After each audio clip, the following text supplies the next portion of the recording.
During my childhood, my family was like a drop of water in a vast river, never remaining in one location for long.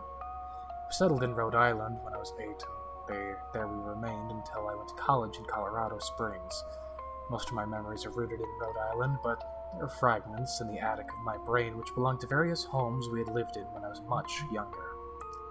Most of these memories are unclear and pointless, chasing after another boy in the backyard of a house in North Carolina, trying to build a raft or a float in a creek behind the apartment we had rented in Pennsylvania, and so on.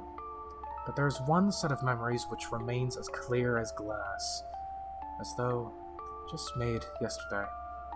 I often wonder whether these memories are simply lucid dreams produced by a long sickness I experienced that spring, but in my heart, I know they were real. We were living in the house just outside the bustling metropolis of New Vineyard, Maine. Population 643. It was a large structure, especially for the nature of the house, and for a family of 3. There were a number of rooms that I didn't see in the 5 months we resided there. In some ways, it was a waste of space, but it was the only house on the market at the time, at least within an hour's commute to my father's place of work. The day after my 5th birthday, I came down with a fever. The doctor said I had monoculosis, which means no rough play and more fever for at least another 3 weeks. It was horrible timing to be bedridden. We were in the process of packing our things to move to Pennsylvania, and most of my things were already packed away in boxes, leaving my room barren. My mother brought me ginger ale and books several times a day, and these served the function of being my primary form of entertainment for the next few weeks. Boredom always loomed just around the corner, waiting to rear its ugly head and compound my misery. I don't exactly recall how I met Mr. Widemouth. I think it was about a week after I was diagnosed with mono. My first memory of the small creature was asking him if he had a name.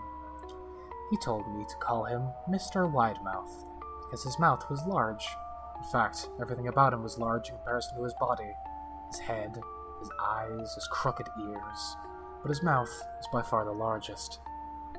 "You look kinda like a Furby," I said as he flipped through one of my books. Mr. Widemouth stopped and gave me a puzzled look. "Furby? What's a Furby?" he asked. I shrugged. "You know, the toy. The little robot with the big ears, and you can pet them and feed them. It was like a real pet." "Oh," Mr. Widemouth resumed his activity. "You don't need one of those. They aren't the same as having a real friend."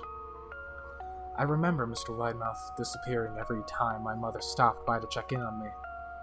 "I lay under your bed," he later explained. "I don't want your parents to see me, because I'm afraid they won't let us play anymore."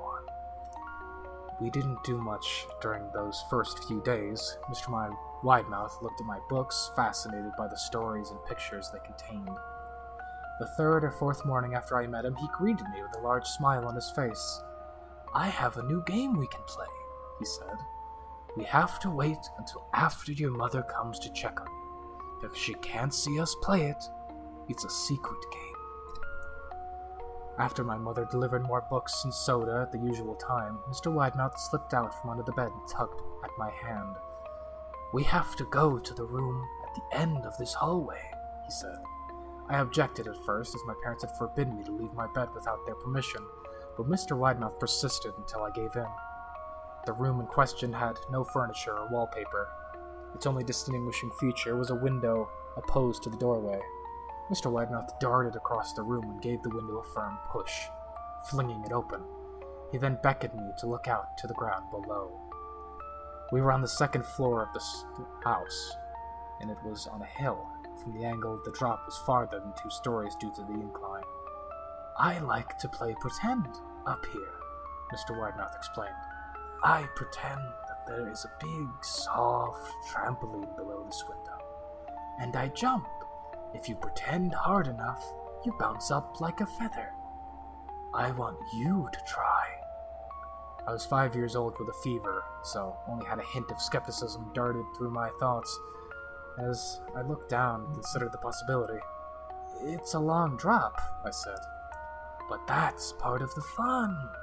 It wouldn't be fun if it was only a short drop. But if it were, that way you may as well just bounce on the real trampoline. I toyed with the idea, picturing myself falling through the thin air only to bounce back to the window, something unseen by human eyes. But the realist in me prevailed. Maybe some other time, I said. I don't know if I have enough imagination. I could get hurt.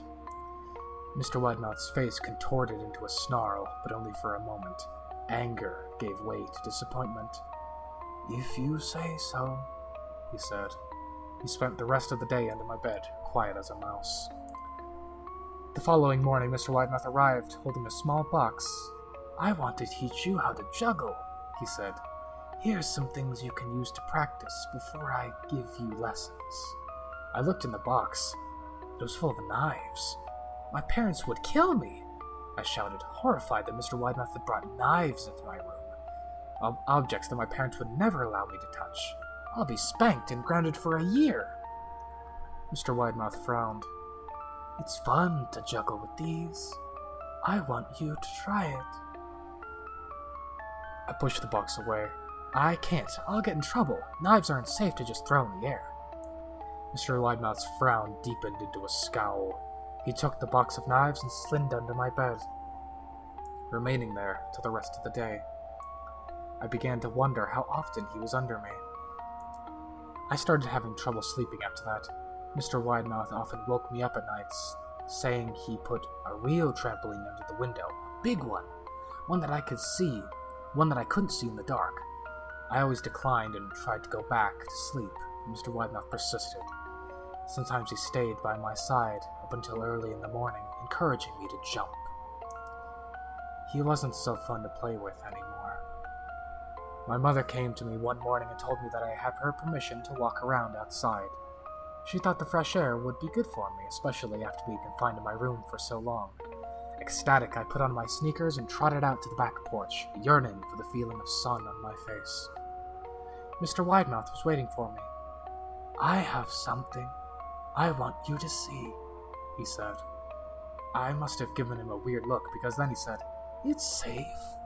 I promise. I followed him to the beginning of a deer trail which ran through the woods behind the house. This is an important path, he explained. I've had lots of friends about your age. When they were ready, I took them down this path to a special place. You aren't ready yet, but one day I hope to take you there. I returned to the house, wondering what kind of place lay beyond that trail. 2 weeks after I met Mr. Widemouth, the last load of our things had been packed into the moving truck. I would be in a cab with that truck sitting next to my father for a long drive to Pennsylvania. I considered telling Mr. Widemouth that I would be leaving, but even at 5 years old, I was beginning to suspect that perhaps the creature's intentions were not to my benefit, despite what he had said otherwise. For this reason, I decided to keep my departure secret. My father and I were in our truck at 4 a.m. He was hoping to make it to Pennsylvania by lunchtime tomorrow, with the help of the endless supply of coffee and a 6-pack of energy drinks. He seemed more like a man who was about to run a marathon rather than one who was about to spend 2 days sitting still. Early enough for you? He asked. I nodded and placed my head against the window, hoping for some sleep before the sun came up. I felt my father's hand on my shoulder. This is the last move, son, I promise. I know it's hard for you, as sick as you've been. Once Daddy gets promoted, we can settle down and make friends. I opened my eyes. As we backed out of the driveway, I saw Mr. Widemouth's silhouette in my bedroom window. He stood motionless until the truck was about to turn onto the main road. He gave a pitiful little wave goodbye, steak knife in hand. I didn't wave back. Years later, I returned to New Vineyard. A piece of land our house stood upon was empty except for the foundation, as the house burned down a few years after my family left. Out of curiosity, I followed the deer trail that Mr. Widemouth had shown me. Part of me expected for him to jump out from behind a tree and scare the living bejesus out of me. But I felt that Mr. Widemouth was gone, somehow tied to the house that no longer existed. The trail ended at the New Vineyard Memorial Cemetery, I noticed that many of the tombstones belonged to children.